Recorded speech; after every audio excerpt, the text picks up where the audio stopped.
Ijambo ry'Imana uyu munsi. Mugira mukurikira ikiganiro ijambo ry'Imana uyu munsi. Ijambo ry'Imana uyu munsi ni ikiganiro kigufasha kubaho ubuzima buhimbara Imana, ukagitegurirwa n'ishyirahamwe Transworld Radio mu Burundi.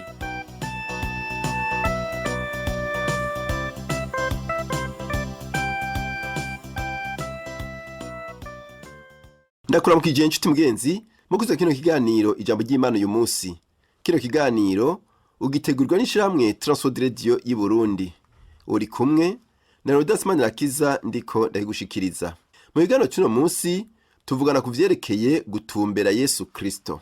Iradiyo iyo ariyo yose irafise umuvugabutumwa abantu benshi bakunda canke bemera cyane mu bandi bose mubo bamaze kumva. Kandi nanje umuvugabutumwa nkunda nshaka kubabwira ni Charles Spurgeon, nubwo yamaze kwitaba Imana. Spurgeon yari umwongereza yabayeho kuva mu 1834 gushika mu 1892. Spurgeon yari umuvugabutumwa rurangiranwa gushikaho yahawe agatazirano k'umwami w'abavugabutumwa. Kandi mwizere ivyo mvuze kuko iryo niryo zina ryiwe kuko yigishije abavugabutumwa benshi ingene bavuga ubutumwa, kandi inyigisho ziwe barazishize mu ngiro. Yarashobora kwigishiriza ku bintu biri ku rupapuro rumwe. Yama afise urupapuro imbere yiwe yandikako, kandi umunyamabanga wiwe ni umugore wiwe, ari nabo bamufasha guhindura ivyo avuze mu zindi ndimi. Baba bicaye ngaho bimura ivyo avuze vyose. Kandi umunsi ukurikira yaca asubira muri bimwe bamwandikira akabisoma vyose ubwiwe. Nta muntu n'umwe wundi yigera yemerera ko abimukorera, yaravyikorera. Maze amaze gusoma izo nyandiko zose yaraheza akazisohora. Haciye imyaka mike yaramenyekanye cyane kubera yakunda kwigishiriza mu rusengero runini cyane ruri i Londres. Urusengero rwaba rurimwo abakristo barenga 6,000 kandi bakuzura, rwitwa urusengero rw'akarere rw'i Londres. Igihimbaye ndazi gato umukozi w'Imana Spurgeon kubera yarambereye incungu, kandi ndamaze gusoma intahe nyinshi ziwe. Narasomye udukino yakinye, kandi yarigishije cyane mu isezerano rya kera, na cyane cyane mu gitabo ca Zaburi citwa ubutunzi bwa Dawidi, kigabuwe mu bicindwi. Nimwibaze namwe igitabo ca Zaburi kiri mu micindwi. Ni waba wifuza kumenya vyinshi, rondera ahari ububiko bw'ibitabo by'ijambo ry'Imana uheze usome ibya Spurgeon. Bimwe mu bitabo uzosangayo bizoba bivuga ku buzima bwiwe, ibindi navyo ku ntahe ziwe. Kandi igitabo kimwe cyo guherako ni ubutunzi bwa Dawidi, umugwi w'imice ndwi igize igitabo ca Zaburi. Igituma ndikufatira cyane kuri ibi nuko nshaka kuvuga gato ku gukizwa kwa Spurgeon. Harabaye guhinduka cyane. Igituma ariko mvuga iki cyane nuko hari intumbero ifise insiguro kuri jewe. Spurgeon yavutse mu 1834 ashika mu mwaka w'1850 atarihana, atarakira Yesu Kristo nk'umwami n'umukiza. Kuri benshi iki gisa n'igitangaje, ariko mwomenya ko mu buzima bwiwe yari yarumvise ubutumwa bwinshi buvugwa, kandi yari mu ishengero.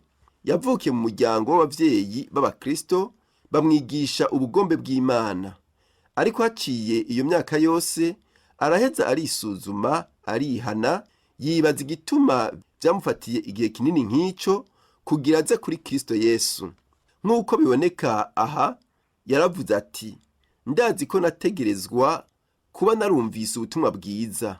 Amaze kumva ubutumwa akamara no kumva intahe nyinshi, yaciye aguma aja mu ishengero, kandi aba umwizigigwa. Mbega niki coba caramubujije kwakira agakiza hakiri kare?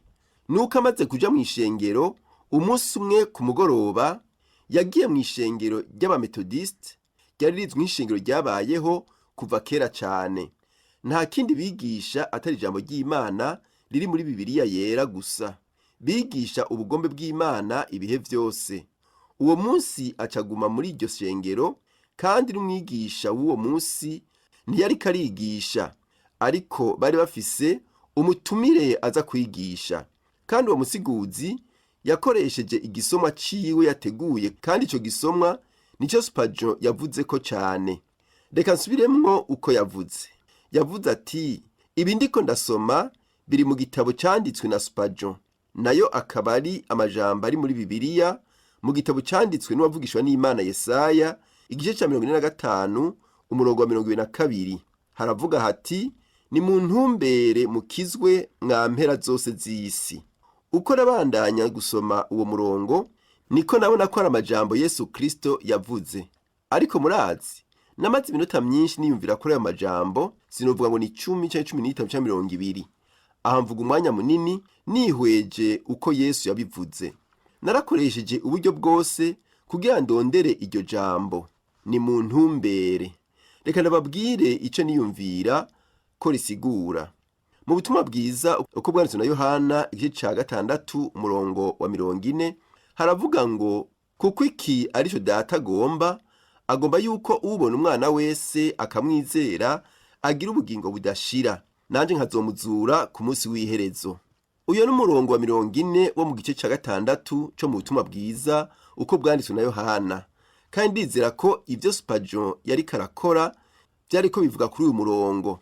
Rero ni muri iryo joro yibutse ivyo umwigisha yavuze.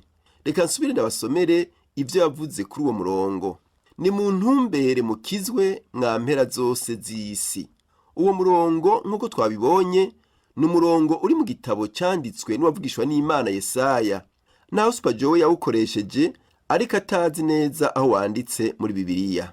Ariko jewe mbona Spurgeon asa n'ubivuga mu majambo yiwe nk'uko biboneka mu butumwa bwiza uko bwanditswe na Yohana igice ca 6 umurongo wa 40. Uko biri kose iyo mirongo ivuga ikintu kimwe, kandi nk'uko umuvugabutumwa yabivuze iryo joro, yaravuze ati, umwe wese arashobora kuraba Yesu Kristo. Ufise amaso narabe. Ntibisaba kubanza kuja ku ishuri cyangwa kuronka urupapuro rw'umutsindo kugira ushobore kuraba. Nico gituma nkunda iri jambo ryo gutumbera Yesu Kristo. Umuvugabutumwa yaravuze ati, sukuduza ibirenge byanyu canke intoke zanyu. Ico mukwiye gukora gusa ni ugutumbera.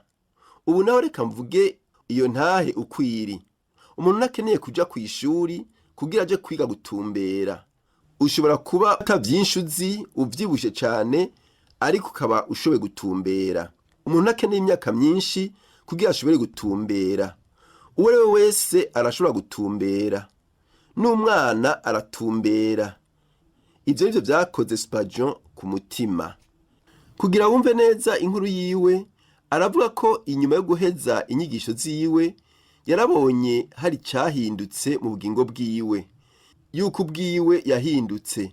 Iri ryari rya mbere ubutumwa bwiza bumuhinduye.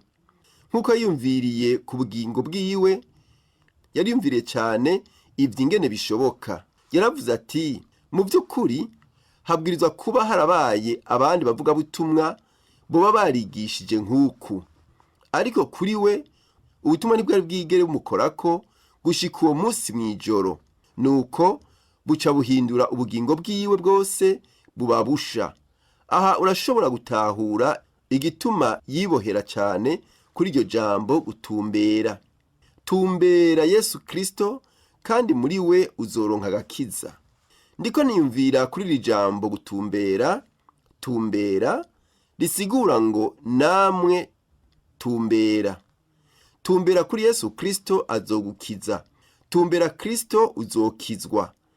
Si birebire kandi tugiye kwinjira mu gihe cy'ivuka rya Yesu Kristo. Nashaka gusaba imiryango yose muri mu ngendo ngaha na hariya, abagenzi aho muhawe indaro hose, kuba ariko baratwumviriza bose mu isi, ko mukwiye gutumbera Yesu Kristo muri ibi bihe vya Noeli. Kandi urugo nyakuri rwakira abakristo ni shengero. Ndazi ko hariho abariko baranyumviriza bateye umugongo Yesu Kristo, bateye umugongo ishengero. Kumbure uri umwe muri bo, abo benshi bita abadasenga. Nagomba kukubwira ko ikintu ca mbere nyamukuru wokora muri ibi bihe vya Noeli ari ukuza mu rugo. Tumbera mu rugo rwa Kristo. Tumbera mu rugo rw'ishengero. Ntaco usabwa gukora, ntibikeneye kurinda kuduza urutoke canke ukuguru. Ntusabwa kuba ufise impamyabushobozi ya kaminuza canke kuba umutunzi akomeye afise amamiliyoni. Nk'uko pasitori yabivuze, ntibisabwa ko ubura umuntu aronka amadolari 1,000 ku mwaka, nk'uko vyari biri mu myaka y'1830 n'1850. N'ubu niko biri. Uwo ari we wese arashobora gutumbera. Yesu aragutumira, aratumira umwe wese muri mwebwe kumutumbera. Gushika ku mpera z'isi zose, umwe wese aratumiwe. Kandi niwatumbera Yesu Kristo, ugaheza ukamwizera nk'umukiza wawe, uzowakiriye ubwami bw'Imana. Ico ni gitangaza. Ico nico twita guhinduka. Nuko rero, tumbera mu ngoro y'Imana. Ingo wizere Yesu Kristo. Ingo uheze wumva ijambo ry'Imana ryigishwa kandi rigasigurwa.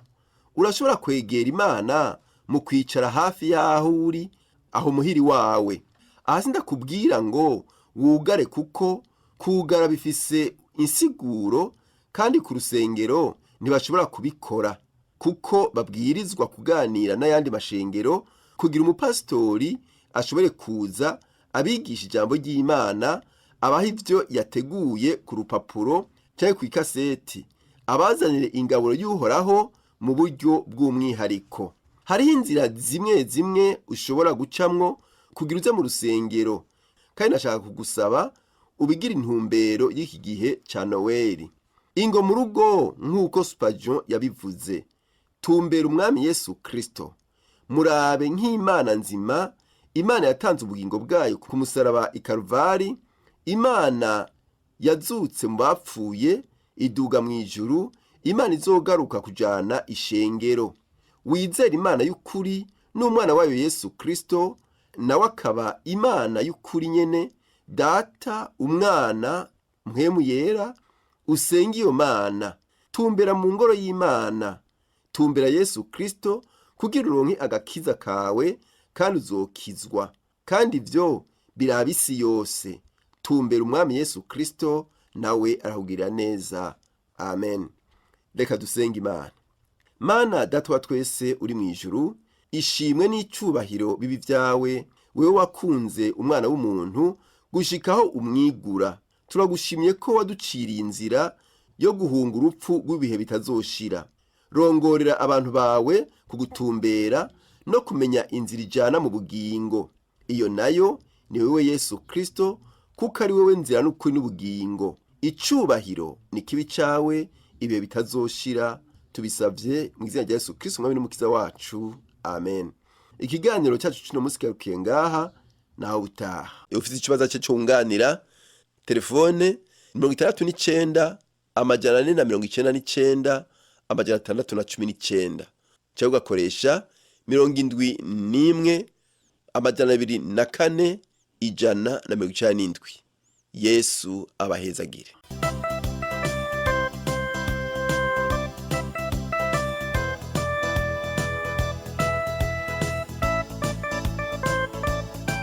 Uhejeje gukurikira ikiganiro ijambo ry'Imana uyu munsi.